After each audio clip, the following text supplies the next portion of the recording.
오늘 제가 같이 나눌 말씀의 제목이 아담아 내가 어디 있느냐. 성경에 보면 하나님께서 인간에게 주신 최초의 질문입니다. 이 질문이 어떤 의미를 가지고 있는지 오늘 좀 같이 나누려고 하는데요. 저는 소개해 주신 대로 서울신학대학교에서 전도학 교수로 있습니다. 그래서 오늘 좀 복음 전도에 관해서 여러분들과 같이 말씀을 좀 나누려고 합니다. 전도의 모델이 어디 있느냐 이렇게 만약에 저한테 물어보신다면 저는 그것은 다분히 하나님이시다 이렇게 말씀드리고 싶고, 그리고 그 하나님이 최초의 전도자다 이렇게 말씀드리고 싶습니다. 왜냐하면 오늘 본문이 전도 내용이기 때문에 그렇습니다. 선악과를 따먹고 죄짓고 숨을 수밖에 없었던 인간을 하나님이 먼저 찾아가 주셨습니다. 한번 여쭤볼게요. 왜 찾아가셨을까요? 다시 회복하시기 위함입니다. 이게 전도예요. 그래서 오늘 이 본문을 여러 각도에서 볼 수 있지만 저는 전도라고 하는 이 복음 전도라고 하는 관점에서 여러분들과 같이 좀 나누고 싶습니다. 분명히 하나님께서는 창세기 2장에서 네가 선악과 그 동산 중앙의 선악을 알게 하는 과실을 따먹으면 죽을 거야 라고 말씀해 주셨는데 인간이 따먹었습니다. 그리고 그 인간은 하나님과의 관계가 단절되어졌죠. 저는 오늘 이 말씀을 좀 풀어가기 전에 여러분들에게 좀 전제가 되는 말씀을 좀 먼저 드리고 싶은데, 그것은 바로 뭐냐 하면 왜 하나님이 인간을 사랑하시는가.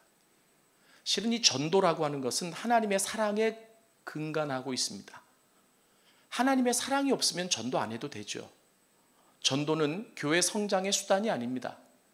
교회를 부흥시키기 위해 사람을 데리고 오는 게 전도가 아니거든요. 하나님과의 관계가 단절된, 그래서 그 영혼을 다시 회복하기 위한 이 노력, 그리고 이 행위가 전도입니다. 그런데 그렇게 그 부분이 전도라고 한다면 다분히 그 바탕에는 하나님의 사랑이 전제되어 있습니다. 죽을 죄를 져도 하나님이 포기하지 않으시고, 그리고 어떠한 상황이 있어도 하나님이 끝까지 찾아가시고, 믿습니까? 실은 그 하나님의 사랑이 있기 때문에 저도 우리도 오늘 이 자리에 존재하고 있지 않나 싶습니다. 여러분, 그러면 제가 여쭤보고 싶은 게 하나님이 왜 나를 사랑하십니까? 저희 아버님이 목사님이셨어요. 은퇴하셨는데, 그런데 목사 아들은 싫든 좋든 어렸을 때부터 교회를 나가야 되잖아요. 저는 어렸을 때부터 전도왕이었어요. 그래서 동네 아이들을 다 끌어가지고 교회 가는데 제가 좀 삐지면 교회는 가야 되는데 전도는 안 했어요. 그러면 그날은 주일학교가 반으로 줄어듭니다. 그리고 아버지랑 갈등이 있을 때는 또 전도를 안 해요. 그런데 어떤 날이든 교회만 가면 선생님이 저한테 뭐라고 말씀하시냐면, 도균아, 하나님이 너를 사랑하신다. 제가 좀 갈등이 생겼어요. 왜냐하면 내가 잘해서 그렇게 전도해서 이 자리를 채웠을 때는 학생들로, 우리 친구들로 하나님 날 사랑하신다는 거 알겠는데, 나는 지금 갈등이 있고 싫어서 전도도 안 해왔고 목사 아들이니까 겨우 교회 나왔는데 이런 나를 사랑하신다고? 선생님은 지금 나한테 어떤 일이 있었는지 모르고 그냥 피상적으로 나한테 하시는 말씀이시다라고 생각을 했어요.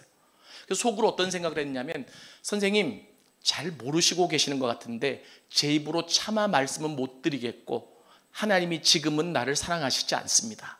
제 속으로 그렇게 늘 답을 하고 있었습니다. 근데 제가 나중에 목사가 되고 성경을 깊게 보다 보니까 그 선생님이 알고 말씀하셨든지 모르고 말씀하셨든지 그 말이 옳은 거예요. 그 상황에도 나를 사랑하셨더라고요. 왜요? 왜 하나님이 나를 사랑하십니까? 실은 하나님이 지금 나를 사랑하고 계신다는 이 사실이 느껴지지 않는다면 그것이 지금 하나님과의 관계가 어떻게 보면 이게 소원해져 있는 상태다, 이렇게 말씀드릴 수도 있지 않을까 싶습니다. 왜 하나님이 나를 사랑하십니까? 저는 창세기 1, 2, 3장에 그 답이 있다고 생각을 하고요. 저는 어디서든지 복음을 전하고 복음 이야기를 할 때는 항상 창세기 1, 2, 3장을 먼저 얘기하고 싶어요. 왜냐하면 시작을 알아야 디테일이 나오고 그리고 우리가 어떻게 살아야 되는지가 나오기 때문에 그렇습니다. 창세기 1장, 2장, 3장은 모든 것의 시작이 기록되어 있습니다. 여러분, 내가 누구고 어디서부터 와서 무엇하고 살다가 어디로 돌아가야 될 존재인가? 이 질문은 인류 역사상 지금까지 던져진 질문이지만 철학 쪽에서 많이 던지죠. 답은 없어요. 유력한 학설들은 많지만. 그러나 우리는 답을 알고 있습니다. 성경에 기록되어 있기 때문에. 이게 그리스도인들의 믿음이에요. 여러분, 내가 누구인지, 어디서부터 와서 무엇하고 살다가 어디로 돌아가야 될 존재인지를 아는 사람은 현재 삶에 내가 어디에 있을지를 아는 사람들이에요. 그러나 그것을 모르면 어디에 있어야 될지를 모르기 때문에 내가 있어야 될 자리를 이탈해 있고, 그래서 그 자리에서 힘들고 아프고 눈물 흘리고 괴로울 수 있습니다. 그런 사람들을 다시 불러서 제자리로 갖다 놓는 일, 이것을 또 다른 전도의 의미라고 여러분들에게 말씀드릴 수 있을 것 같아요. 아까 첫 번째, 왜 하나님 나를 사랑하십니까? 시간이 짧은 관계로 제가 답을 먼저 드리면 저는 한마디로 이렇게 드릴 수 있어요. 여러분, 창세기 1장, 2장에 보면 중요한 단어가 나오는데 그것이 바로 뭐냐면 하나님의 형상과 모습이라고 하는 겁니다. 이 하나님의 형상과 모습이라고 하는 이 단어는 히브리어로 첼렘, 네무트라고 하는 단어가 쓰여져 있어요. 그런데 이 영어 성경으로 보면 이미지, likeness 이렇게 이런 단어로 이제 주로 사용되는데, 영어 단어나 우리 한글이나 이 원어가 가지고 있는 의미를 다 표현을 못 합니다. 하나님의 형상과 모습이라고 하는 이 단어는 우리의 외적인 모습을 의미하는 게 아닙니다. 이것은 하나님의 내적 성품을 의미해요. 그래도 이 말이 좀 어렵습니다.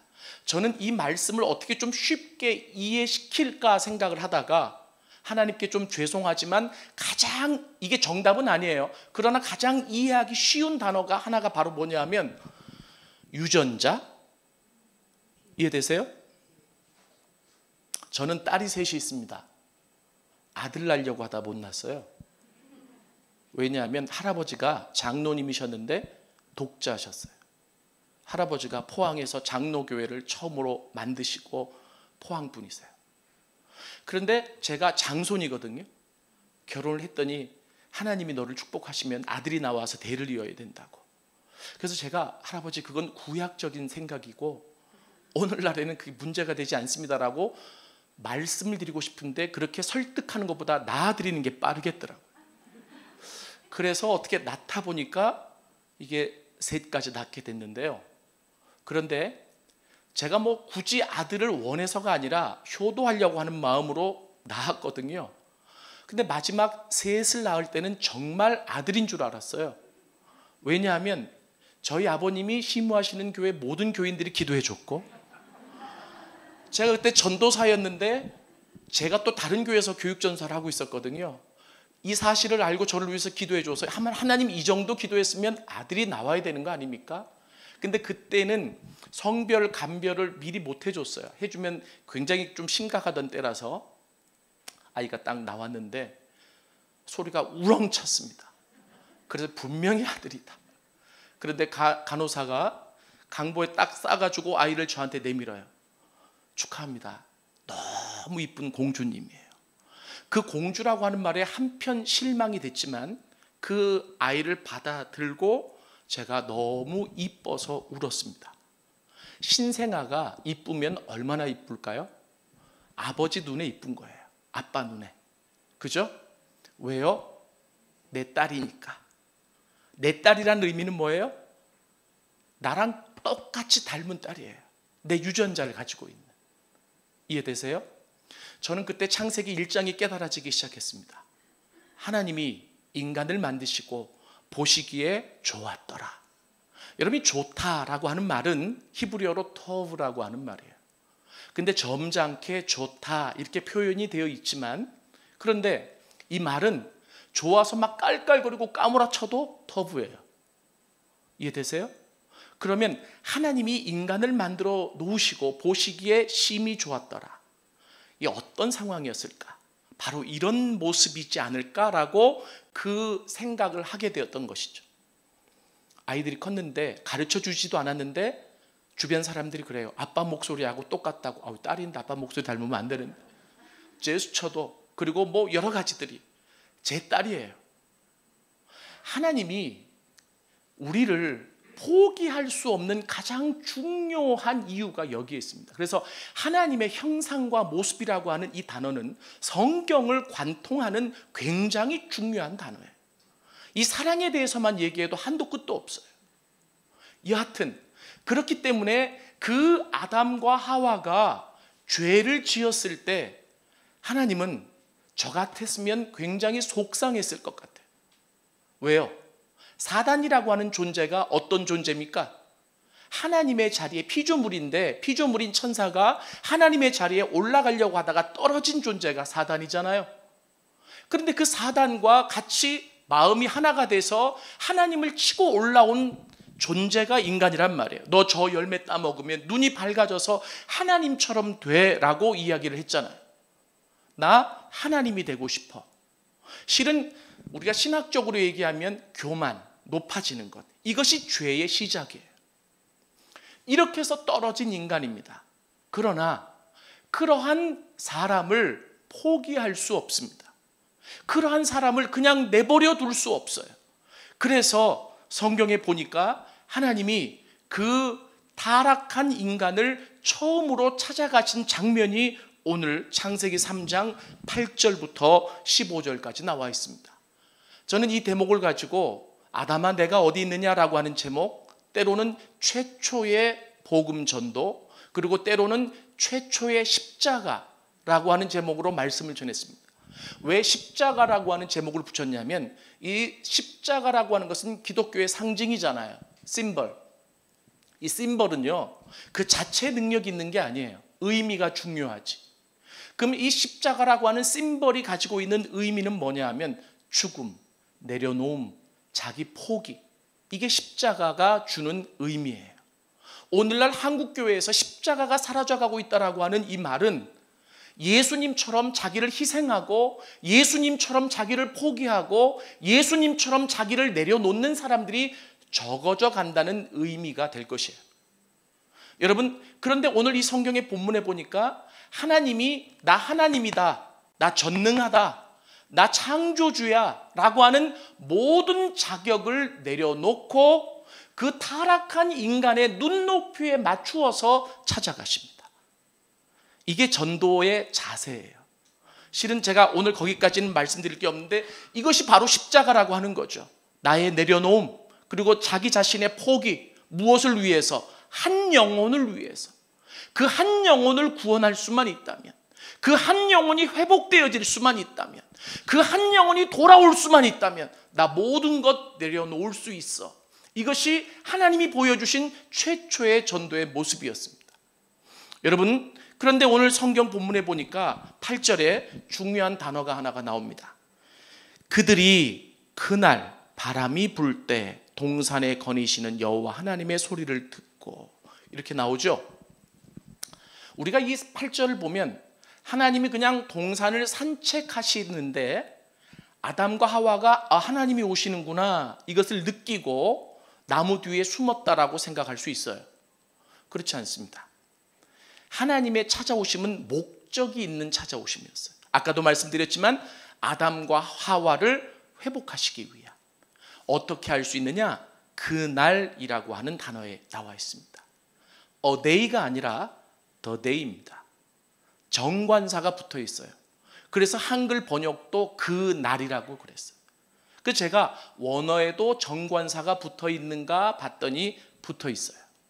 그러면 the day는 어떤 의미가 있습니까? 스페셜 데이예요. 특별한 날이에요. 하나님이 아담과 하와를 찾아가신 그날, 이 창세기 3장 8절에 기록되어 있는 그 시간은 특별한 시간이라는 거예요. 그러면 어떤 날입니까? 어떤 특별한 시간입니까? 나의 형상과 모습대로 지음받은 내 자녀가 죽게 된 날이에요. 뭘 어떻게 잘못했든 누구랑 손을 잡든 어떻게 치고 올라왔든 그게 중요하지 않고 내 자식이 죽어가고 있다고 하는 거예요. 그러면 아비의 입장에서는 어떻게 해야 되죠? 살려야 되는 거예요. 어떻게 해서든지 살려야 되는 거예요. 여러분, 저희 큰딸이 지금은 이제 대학도 졸업하고 취업해서 직장을 다니고 있는데, 초등학교 때 얘가 좀 대인기피증이 있어가지고 학교에서 어디 단체로 뭐 MT를 떠나거나 하면 잘 못 갔어요. 그런데 6학년 때 담임 선생님 전화가 왔습니다. 아버님, 효진이가 한 번은 꼭 가야 됩니다. 여기 참석해서 극복해야죠. 아버님 잘 좀 설득해 주십시오. 그래서 제가 우리 큰딸을 설득을 해서 춘천으로 보냈습니다. 저희 집이 부천인데요. 그런데 저녁 6시가 돼서 전화가 왔어요. 효진이 아버님이시죠? 예. 효진이가 배가 아프다고 쓰러졌습니다. 부천에서 춘천 가려면 한 2시간은 걸리거든요. 그래요, 선생님? 제가 하여튼 조치를 취하고 빨리 달려가겠습니다. 전화를 끊고 제가 달려가기 위해서는 2시간이 걸리기 때문에 춘천에 있는 지인에게 전화를 해서 빨리 그곳으로 달려가라고. 그리고 내가 곧 달려가겠다. 제가 그 전화를 받았을 때 얘가 분명히 배가 아파서 쓰러진 것은 이게 이제 신경을 너무 많이 쓰다 보니까 이게 뭔가 탈이 난 거죠. 저는 가기 전에 교육을 많이 했거든요. 편안하게 생각해. 어렵게 생각하지 말고 그냥 우리 집 아니라도 잘 수 있고, 그리고 제가 막 교육을 시켰는데 그 교육을 시켰는데도 불구하고 이 아이가 배가 아팠을 때 제가 저런 교육을 시켰는데도 그대로 실천을 못하네, 이 생각이 먼저 나지 않았다는 거예요. 어떤 부모나 그 상황이 되면 어떻게 우리 딸을 지금 도와줄 수 있을까, 살릴 수 있을까, 이게 부모의 마음이라고 한다면 하나님의 마음은 더하시다는 거죠. 그래서 그렇게 죽게 되었을 때 바로 그날 그 시간에 하나님이 찾아가셨습니다. 이분이 우리의 하나님이십니다. 여러분, 우리가 힘들 때, 어려울 때 나는 하나님 앞에 죄를 지었기 때문에 그 하나님과 관계가 소원하기 때문에 내가 그 하나님을 부르지 못할 수 있고 그 하나님을 찾지 못할 수 있지만, 하나님은 나를 포기하지 않으시기 때문에 찾아오시는 분이십니다. 내 눈높이에 맞춰서 찾아오시는 분이십니다. 근데 그때 찾아오신 하나님은 점잖게 격칙을 가지고, 지위를 가지고, 그리고 자신이 가지고 있는 그 모든 권위를 가지고 찾아오시는 분이 아니라 그 모든 것들을 내려놓고 어떻게 하면 이 한 생명을, 이 한 영혼을 살릴 수 있을까에만 관심을 갖고 찾아오시는 분이십니다. 오늘 이렇게 하나님이 찾아오시는 소리를 듣고 아담과 하와가 숨어버렸습니다. 실은 하나님이 찾아오셨을 때 그 하나님을 만나서 교제함이, 그 하나님을 예배함이 이들의 가장 큰 기쁨이었을 겁니다. 그러나 그 하나님이 찾아오시는 소리를 듣고 숨을 수밖에 없었던 것이 바로 그들이 지은 죄 때문이었습니다.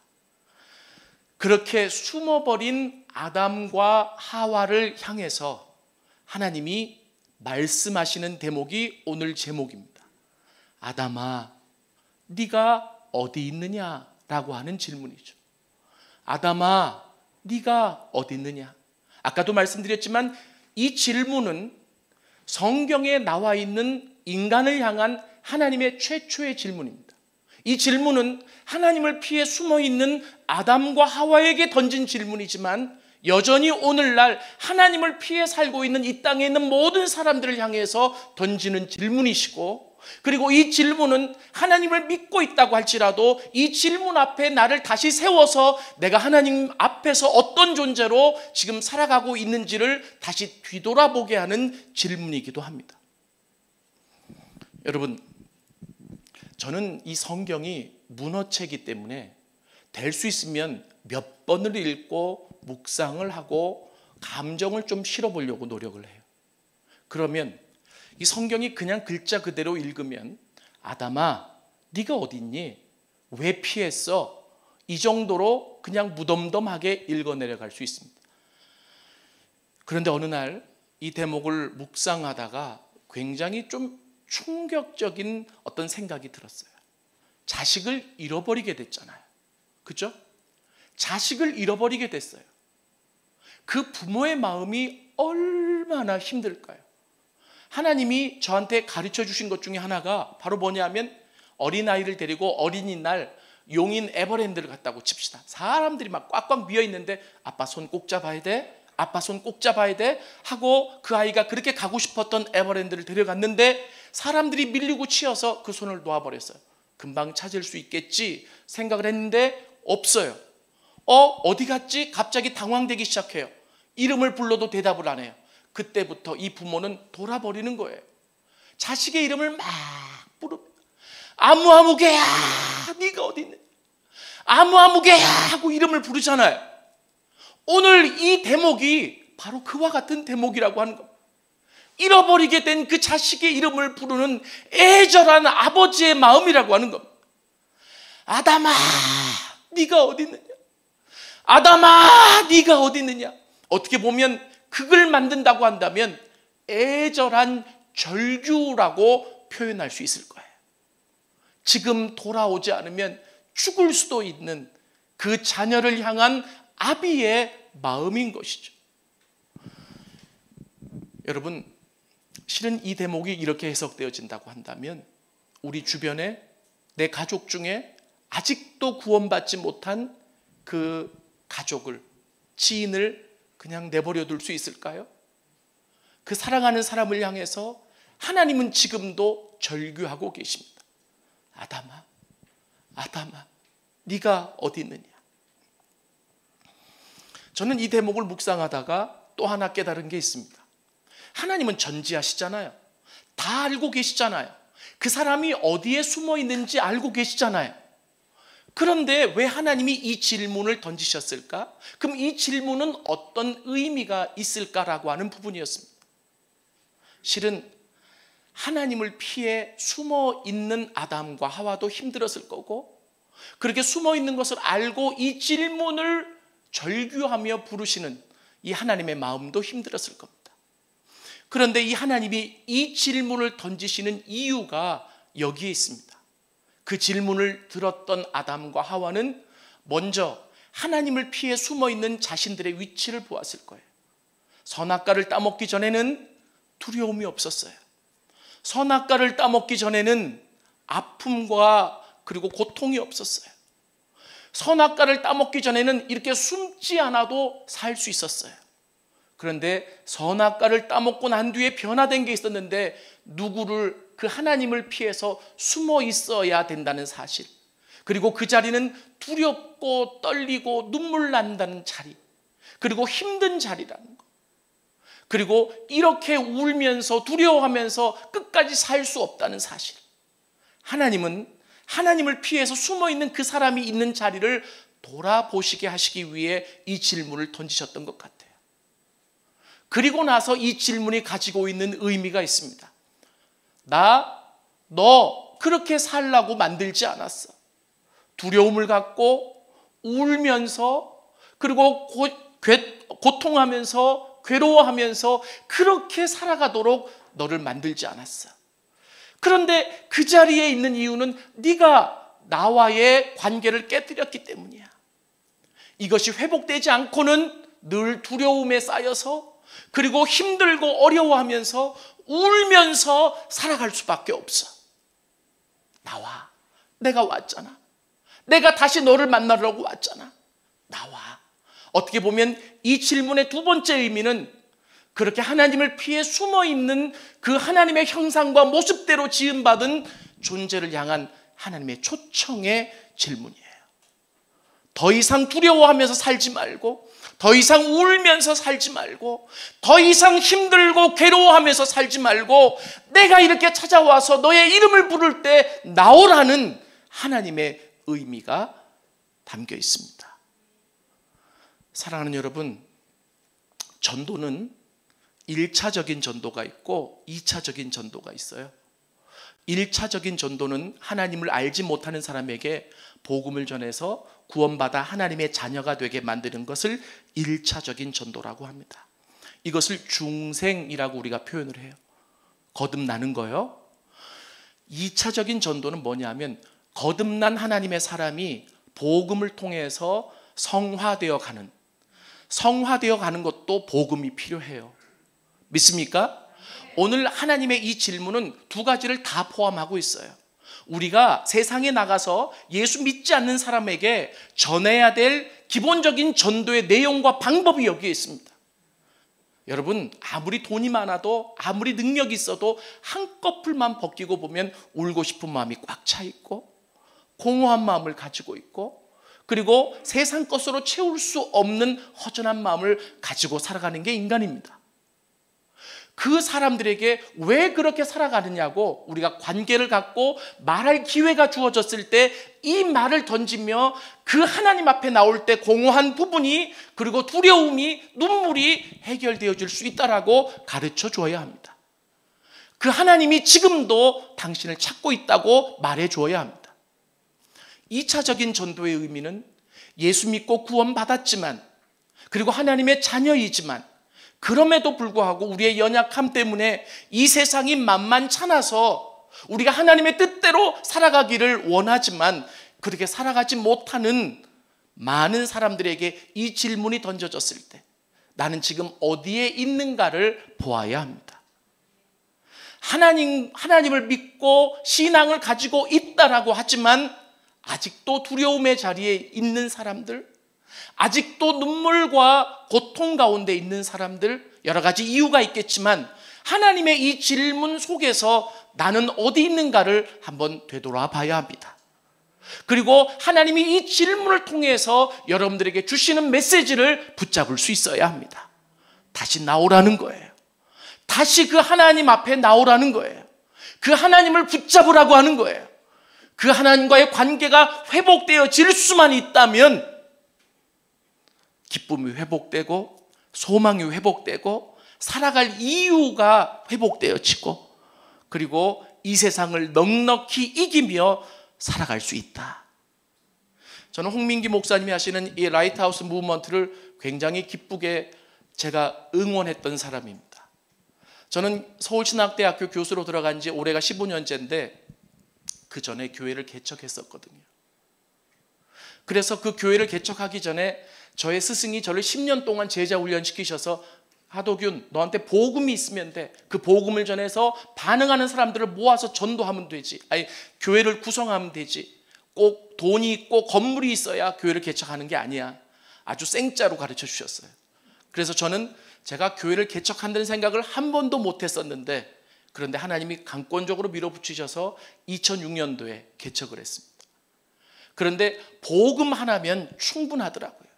그 복음을 전해서 반응하는 사람들을 모아 교회를 개척하고 그리고 또 하나님이 1년이 되니까 건물도 주시고 그리고 또 양적 성장도 주시고 제가 지금 말씀드리려고 하는 거는 이거예요.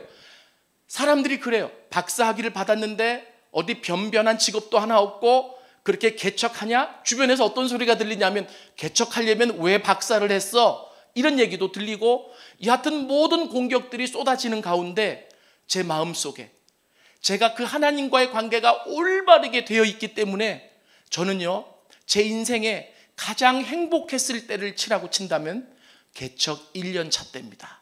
이렇게 말씀드리고 싶어요. 하나님이 매일 찾아오셨습니다. 왜요? 내가 매일 십자가 앞에 나갔기 때문에 그 하나님 없으면 못 살기 때문에 그래서 그렇게 붙잡았는데 그 하나님이 날마다 찾아오셨어요. 그래서 제가 느끼기를 이 세상이 다 내 것 같더라고요. 그리고 제가 원하는 게 하나님의 뜻에 부합하면 하나님이 다 주셨습니다. 그리고 하나님이 저를 꼭 붙잡고 있는 듯한 느낌이 제 안에 들었어요.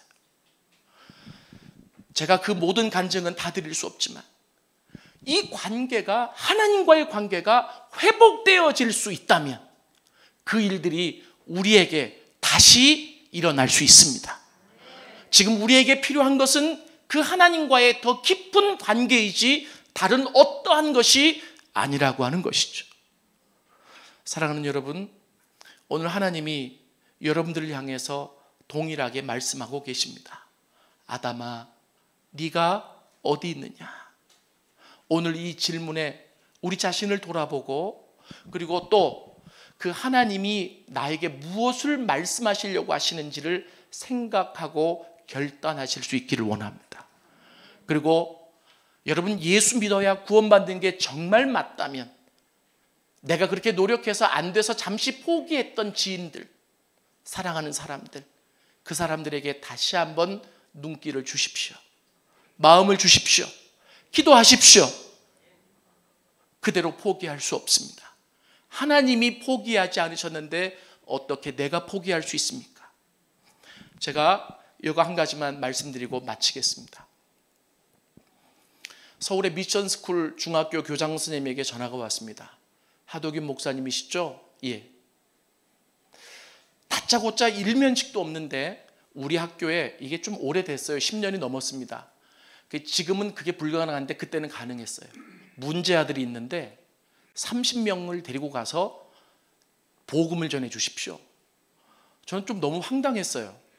나를 어떻게 알았는지, 그리고 일면식도 없는데 그런 부탁을 할 수 있는지. 그런데 저는 전도자기 때문에 누구를 구원시키는 복음을 전해달라는 일을 요청이 들어오면 일단 거부는 못 하잖아요. 그래서 제가 기도하고 제가 말씀드리겠습니다 하고 전화를 끊었습니다. 그 속으로는 나 안 가. 왜냐하면 그 어려운 일을 내가 사람 개조시키는 사람은 아니잖아요. 복음을 전하는 사람이지. 그런데 문제아들 30명, 요즘 중학생이 얼마나 무서운데요. 중2 때문에 북한이 못 쳐들어온다고 하는데. 그래가지고 전 이제 안 간다 이렇게 생각을 했는데, 이 마음 한켠에 도균아, 내가 그들을 사랑한다 라고 하는 마음이 자꾸 드는 거예요. 그래서 제가 다시 전화해서 교장 선생님, 저를 어떻게 하셨어요? 그랬더니 몇 달이 걸쳐서 알았대. 왜 이런 부탁을 하시죠? 그 아이들을 이곳저곳 보내봐도 애들이 변화도 안 되고 더 심각한데, 결국은 이 아이들을 그래도 바꿀 수 있는 방법이 있다면 복음밖에 없지 않느냐고. 하겠습니다. 그랬더니 이 교장 선생님이 뭐라고 말씀하시냐면, 우리 예산이 없어서 강사비도 못 드리고요, 그리고 다른 돈도 없고 그냥 유지비만 드릴 테니까 좀 해주세요. 어차피 이 일에 돈 벌려고 시작했던 일 아니잖아요. 하겠습니다. 그리고 나서 제가 전도 훈련을 시켰던 15명을 찾아다녔습니다. 평신도들이 많았고 신학생들도 있었어요. 그리고 설득을 했죠. 저 혼자 못하잖아요. 그래서 당신이 전도 훈련을 받음이 이때를 위함이 아니겠느냐고. 그래서 그분들이 회사에 연차를 냈습니다. 2박 3일 동안 이 영혼을 위해 제대로 전도 훈련을 받은 거죠. 한 영혼의 소중함을 아는 사람들. 여러분, 1년에 연차가 있는데 가족을 위해 써야 되잖아요. 나를 위해 써야 되고. 근데 영혼을 위해서 내가 얼마나 기뻤는지 몰라요. 그리고 나서 김포에 있는 제1청소년 수양관으로 들어갔습니다. 우리 전도사님에게 그 아이들을 좀 인솔해 오라고 했어요.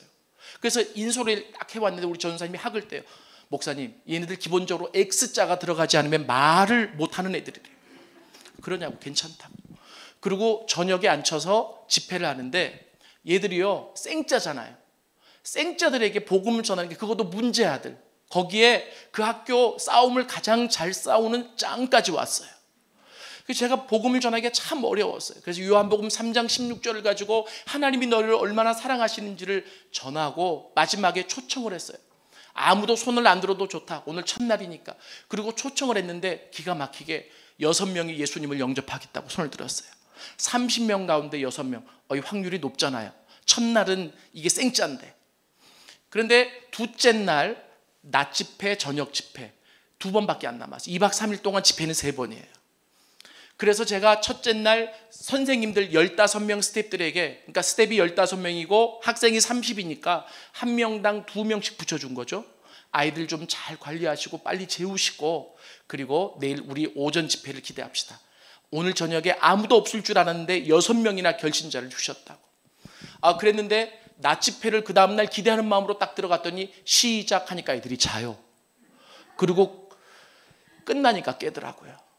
그래서 망쳐버렸어요. 이제는 저녁 집회 한 번밖에 안 남았어요.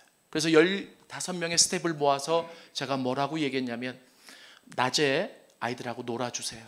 그리고 또 아이들이 간식을 원하면 사주기도 하고, 그리고 저녁에 우리가 마지막으로 최선의 힘을 다 쏟아봅시다. 그리고 아이들이 원하면 개별적으로 복음을 전해주시라고. 그렇게 지시를 하고 저는 가서 기도하기 시작했습니다. 그리고 저녁 집회가 있기 전 6시에 스태프들을 모았어요. 선생님 좀 어떻습니까? 아이들이 좀 바뀌었습니까? 그랬더니 선생님들이 만장일치로 얘기해요. 목사님 포기하십시오. 어제 6명 결신하겠다라고 했던 아이들까지 다 도루묵이 됐습니다. 2박 3일은 너무나 짧습니다. 안 돼요. 안 돼. 여러분 제 마음이 어떨까요? 그리고 그게 한 사람이라도 된다라고 했으면, 아니 가나안 땅을 정탐했던 12지파 중에서도 대표 중에서도 여호수아 갈렙 2사람은 된다 그랬잖아요. 그런데 15명이 다 안 된다는 거예요. 제가 마음이 낙담이 됐어요. 그런데 제가 딱 한마디 그들에게 도전을 줬습니다. 제가 여러분들에게 부탁드릴 게 하나가 있습니다. 포기하지 마세요. 하나님이 포기하지 않았는데 우리가 포기할 수 없습니다. 하나님이 포기하지 않았기 때문에 마지막 우리가 할 수 있는 일은 우는 일입니다. 그 영혼들을 놓고 우십시오. 그리고 나왔어요. 그리고 저녁 7시 반이 돼서 집회를 들어가는데 마음이 너무 무거운 거예요. 어떻게 집회를 끌어가지? 딱 들어갔는데 아니 보니까요, 선생님들이 앉은 자리에서 다 우는 거예요. 근데 애들이 옆에서 쳐다보니까 이제 신기하잖아요. 왜 우나 이 사람들이. 그러고 가서 막 눈물을 닦아주다가 한 대 치기도 하고, 얘들은 때리는 게 익숙하니까요. 그러든 말든 제가 마지막으로 복음을 전하기 시작했어요. 저도 너무 눈물이 나서 울면서 복음을 전했습니다. 근데 그날 저녁 성령이 굉장히 강하게 임했습니다. 이 선생님들은 자기들이 2박 3일 온다고 사례비를 받는 것도 아니고 연차를 썼고 한 영혼 때문에 왔는데, 이 영혼들은 만만치 않고 중학생인데 다들 어제 6명 예수님 영접한 애들까지 도루묵이 되고 할 거는 다 했는데 안 되니까 우는 수밖에 없어서 그냥 하나님 앞에 우는 거예요. 성령이 역사하셨어요. 그래서 제가 마지막으로 오늘 밤이 마지막일 수 있는데 예수님 영접할 친구들 일어나라고 그랬더니 30명이 다 일어나는 거예요. 기적이 일어났어요. 그래서 제가 믿을 수가 없어서 한 사람당 2명씩 붙여드렸다 그랬잖아요. 개별적으로 다시 복음을 전하라고. 그리고 스태프들을 새벽 1시에 모았는데 우리 스태프들이 다 웃으면서 와요. 목사님, 우리 아이들 진짜 예수님 영접했어요. 진짜 예수님 영접했어요. 그리고 다 오는 거예요. 얼마나 기쁜지. 그래서 제가 물어봤어요. 어떻게 이런 기적이 일어난 것 같아? 그랬더니 선생님들이 얘기를 해요. 학생들이 질문을 하더래요. 아니 우리를 위해서 왜 우냐고. 우리 엄마도 우리를 위해서 울지 않고 우리 아빠도 나를 위해서 울지 않는데 당신들은 우리랑 관계가 없는데 왜 우냐고. 나중에 알고 봤더니 이 30명 가운데 29명의 가정이 극심하게 깨어진 가정이었습니다. 그러니까 얘들이 사랑을 못 받아본 거예요. 근데 우니까 얘들이 신기한 거죠. 그때 하나님이 성령을 통해서 지혜를 주셨어요. 하나님이 너희를 포기하지 않고 이제까지 사랑해 주신 마음을 우리에게 부어주셔서 우리가 그 마음이 들어와서 너희를 향해 울 수 있었어. 하나님 너희들을 포기하지 않아. 하나님 지금도 너희들을 찾고 있어. 그랬을 때 이 아이들의 마음이 움직여지기 시작했어요. 그리고 복음을 전했을 때 확실하게 듣고 예수님을 영접했어요. 할렐루야. 이 30명이 다 예수님을 영접한 거죠. 그 다음날 마지막에 이 학생들을 파송하기 위해 내보내는데, 이제 파송식을 하기 위해서 예배를 드리기 위해 교장 선생님 그리고 학생 주임이 같이 왔어요. 제가 이제 딱 가서 딱 다녔었는데 벌써 아이들의 눈이 달라요. 여러분 찬양 하나 부를까요? 그랬더니 얘들이 네 그래요. 왜요? 어젯밤 다 예수님 영접했잖아요. 진정으로 울면서. 근데 저도 실수하고 아이들도 실수했어요. 애들이 찬양 뭘 알겠어요. 근데 그때 갑자기 지혜가 떠올랐어요. 미션 스쿨이니까 다 아는 찬양이 있더라고요. 당신은 사랑받기 위해 태어난 사람. 여러분 이 찬양 아시죠? 그랬더니 네 그래요. 반주 좀 한번 깔아주시겠어요? 그래서 조금만 작게. 그래서 제가 그 찬양을 부르자 그랬더니 애들이 신났어요. 아는 찬양이 나왔거든요. 여러분 그렇잖아요. 예수님 영접하고 중생을 경험한 자들이 그냥 막 기쁘잖아요. 특징 중에 하나가. 그리고 그 하나님을 예배하고 싶잖아요. 근데 뭘 어떻게 해줄지 모르다가 아는 찬양이 나왔잖아요. 너무 기쁜 거예요. 그래서 이 찬양을 부르자 그랬더니 애들이 부르기 시작하는데, 이 찬양은 원래 조용히 불러야 되잖아요. 당신은 사랑받기 위해 좀 이렇게 불러야 되잖아요. 애들이 아는 찬양이 나왔고 중2입니다. 여러분 얘들이 너무 기쁘잖아요. 떼창을 부르는데 저는 이 노래를 그렇게 열창할 수 있다는 걸 그때 깨달았어요. 애들이 막 떼를 쓰면서 당신은 사랑받기 이렇게 불러요. 기쁘다는 거죠. 왜요? 예수님이 오셔서.